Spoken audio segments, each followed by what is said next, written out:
Bernie Sanders got the question first, and his answer was totally predictable. Hillary Clinton got the question next, and her answer was, I'm not sure. Creative, inspiring, calculating? Here was the question. The world has seen many great leaders in the course of human history. Can you name two leaders, one American and one foreign, who would influence your foreign policy decisions? So Bernie Sanders went for Franklin Roosevelt and Winston Churchill, who rallied their nations during the toughest of times. Hillary Clinton was fine with FDR, she said, but for her foreign leader, Nelson Mandela. And I said to myself, nicely played. And I said to myself, way too cute.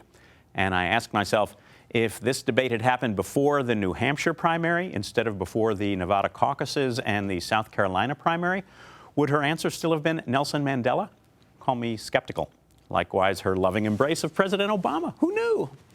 And for that matter, Sanders' sudden extra attention to criminal justice reform, job training for young men of color. Might it be because a majority of Democratic primary voters in South Carolina are black?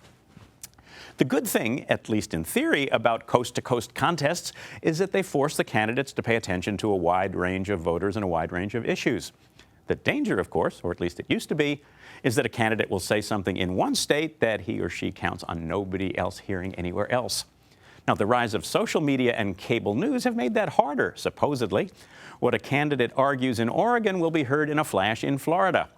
Now, Republicans, at least this year, don't have to worry quite so much.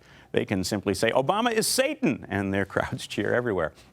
Now, for the Democrats, though, did somebody flip a switch after Iowa and New Hampshire? Hey, let's talk about the problems facing black people and Hispanics. Don't get me wrong, these are vital issues, totally worth discussing.